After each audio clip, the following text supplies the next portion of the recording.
Ingat, kebijaksanaan tanpa kebenaran adalah kebodohan, kekuatan tanpa keadilan akan merusak, dan kekayaan tanpa kasih dan setia adalah keserakahan. Tuhan Yesus memberkati.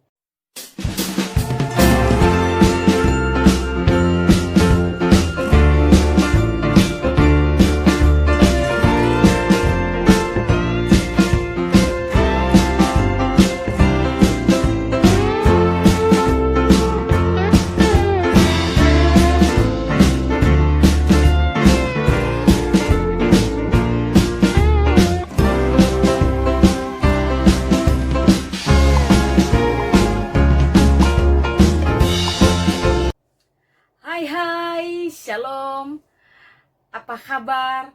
Saya percaya kasih setia Tuhan itu atas kehidupan kita tidak pernah berubah, dahulu, sekarang, dan sampai selamanya. Dan hari ini kita diberikan kesempatan kembali oleh Tuhan untuk terus menikmati kebenaran firman Tuhan yang menjadi patokan, yang menjadi tolok ukur dalam perjalanan kehidupan dunia ini. Dan oleh sebab itu kita memulainya dalam doa supaya kita ditolong oleh Roh Kudus memahami, mengerti, dan melakukan dalam kehidupan kita. Kita berdoa. Segala puji, segala syukur, dan segala hormat hanya bagi nama-Mu saja ya Tuhan. Engkaulah pemilik hidup ini. Engkaulah yang berotoritas atas hidup ini. Dan penyertaan-Mu lah yang selalu terjadi atas kami semua. Dan saat ini Tuhan, kami percaya bahwa firman-Mu adalah pelita bagi kaki kami dan terang bagi jalan kami. Sehingga kami setiap waktu selalu membaca dan merenungkannya. Tapi kami tidak bisa mengandalkan kemampuan diri kami sendiri. Kemampuan logika kami.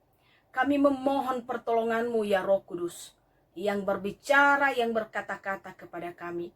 Dan lebih dari itu, ampunilah kami atas segala dosa-dosa kami. Ya Yesus Kristus, sucikan kami dengan darah-Mu yang kudus. Dan layakkan kami untuk masuk dalam hadirat-Mu yang kudus saat ini. Dalam pembacaan dan perenungan firman-Mu. Dalam nama Yesus kami berdoa dan mengucap syukur. Amin. Mari jemaat yang dikasihi dalam Kristus Yesus, saudaraku, sahabatku, kita membaca kitab Perjanjian Lama, Yeremia pasal 9 ayat 23 dan 24. Sekali lagi, Yeremia pasal 9 ayat 23 dan 24. Beginilah firman Tuhan. Beginilah firman Tuhan. Janganlah orang bijaksana bermegah karena kebijaksanaannya.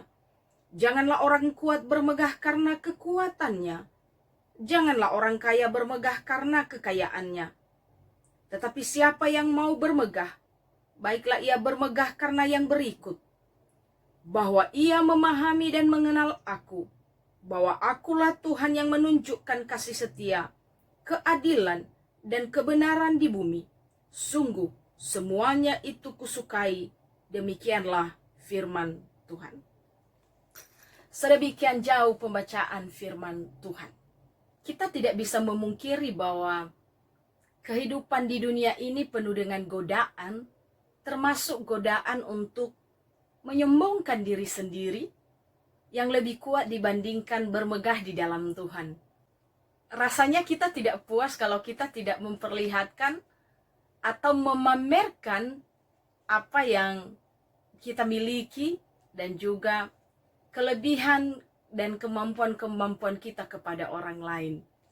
Sehingga pada akhirnya ada kecenderungan bahwa kita melupakan Tuhan sebagai sumber berkat karena kita lebih memamerkan siapa kita daripada Tuhan itu sendiri yang memberikan kelebihan, kemampuan, dan apa yang kita miliki. Hal itu pula lah yang dilakukan oleh bangsa Israel yang ditegur oleh Yeremia dalam nats firman Tuhan yang baru saja kita baca menjadi perenungan kita pada hari ini. bahwa mulai ada rasa tidak takut akan Tuhan. Ketidakadilan merajalela di mana-mana, memutarbalikkan kebenaran, menindas orang miskin dan memeras, bahkan terpengaruh dengan bangsa-bangsa lain yang ada di sekitar mereka dengan ikut melakukan penyembahan berhala. Sehingga apa yang terjadi? Bahwa ketika mereka datang membawa persembahan mereka ke rumah Tuhan, itu hanya sebagai sebuah formalitas dan bukan kesungguhan yang berasal dari dalam hati oleh karena takut akan Tuhan. Dan di sini Yeremia sebagai nabi Tuhan mempunyai tanggung jawab yang besar untuk mengingatkan sekaligus menegur umat kesayangan Tuhan ini, sekalipun sangat besar tantangan yang dihadapinya ketika menyampaikan peringatan-peringatan yang dari Tuhan. Kehidupan bangsa Yehuda yang penuh dengan kesombongan, berpikir bahwa kekuatan, kepintaran, kehebatan, kekayaan, dan semua yang mereka miliki itu adalah segalanya. Raja-raja dan bangsawan dengan sombongnya menindas dan memeras, berlaku sesuka hatinya oleh karena kuasa, jabatan, dan kekuatannya.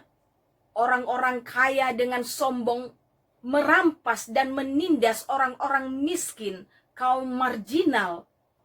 Orang-orang pintar menganggarkan diri dengan kepintarannya, dengan hikmat duniawinya. Itulah yang bangsa Yehuda lakukan, sehingga mereka melupakan Tuhan, sang sumber berkat. Sehingga mereka melupakan Tuhan dengan segala perintah-perintah dan larangan-larangannya. Mereka mengabaikannya. Sehingga Yeremia bertanggung jawab sekali lagi untuk mengingatkan dan untuk menegur umat kesayangan Tuhan ini.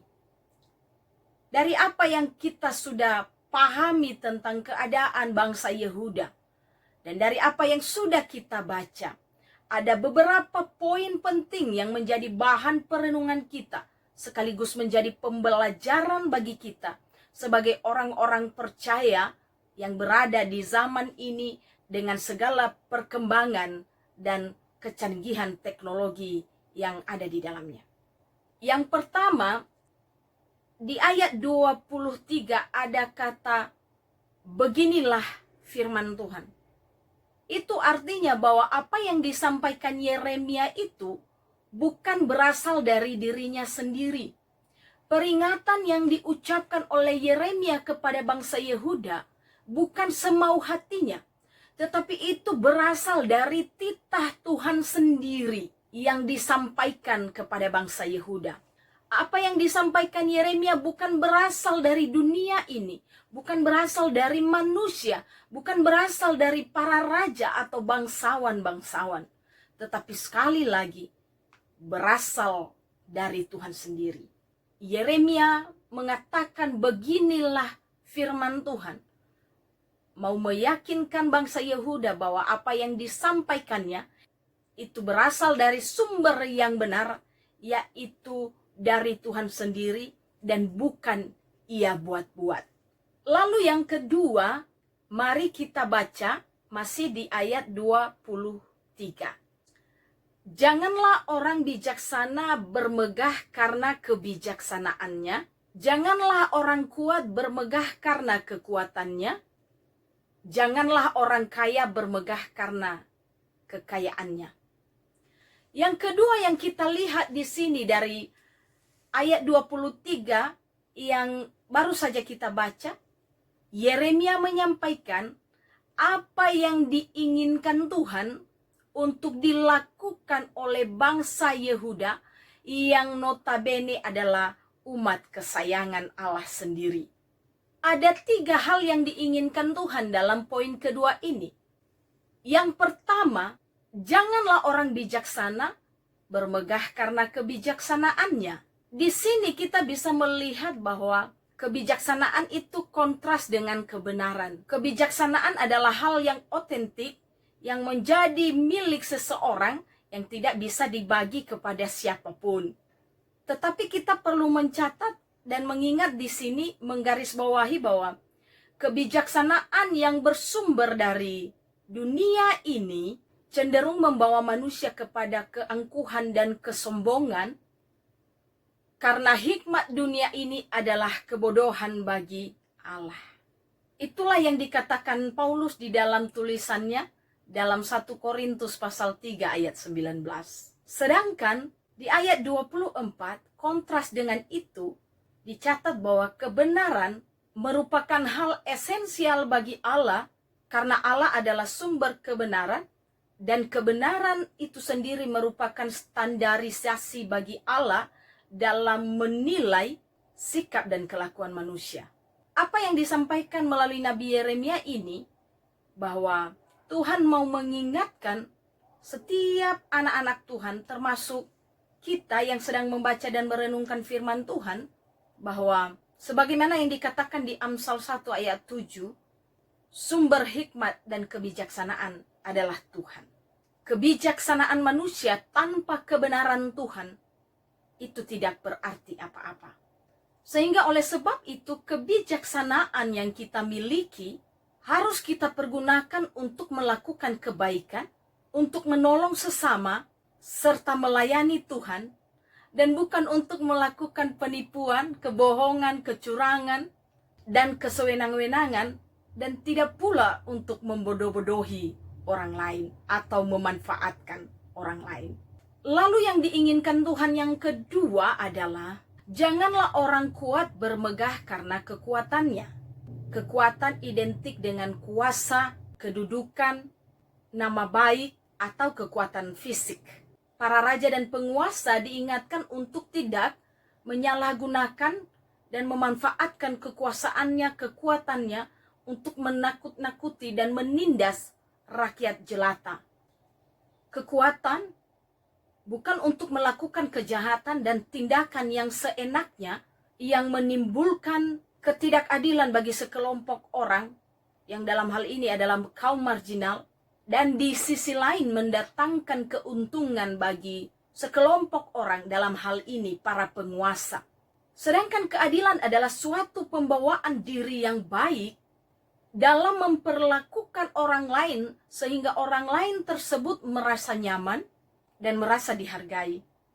Dan Bapak Ibu saudara-saudari yang dikasihi di dalam Kristus Yesus, ini tidak bisa dipisahkan dari sifat Allah, yaitu kasih kepada semua orang. Maka di sini hendaknya seseorang yang punya kuasa, yang punya jabatan dan kekuatan, harus bisa bersikap adil terhadap semua orang, sama seperti Allah berkuasa, memerintah, dan berotoritas atas semua umatnya. Inilah yang harus dilakukan oleh bangsa Yehuda yang disampaikan dalam perenungan kita kali ini.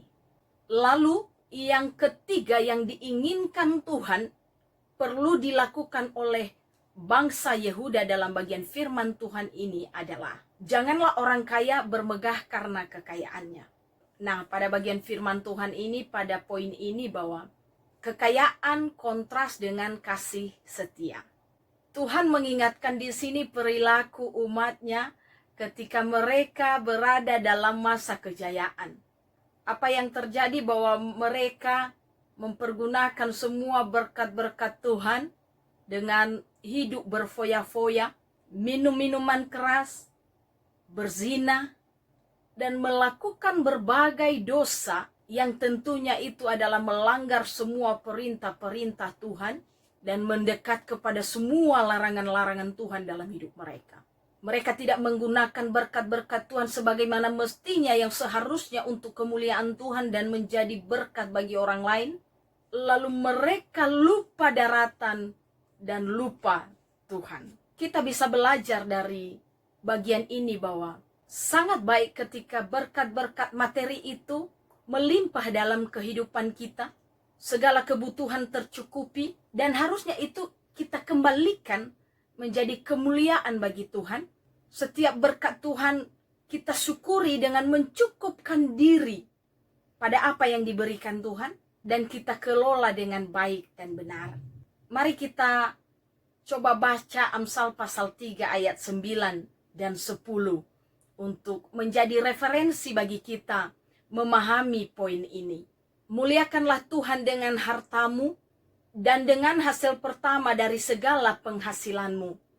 Maka lumbung-lumbungmu akan diisi penuh sampai melimpah-limpah, dan bejana pemerahanmu akan meluap dengan air buah anggurnya. Wow, luar biasa kalau kita memahami poin ini dengan benar. Dari ketiga hal yang diinginkan oleh Tuhan untuk kita lakukan, kita sungguh memahami bahwa Tuhan sungguh-sungguh tidak suka.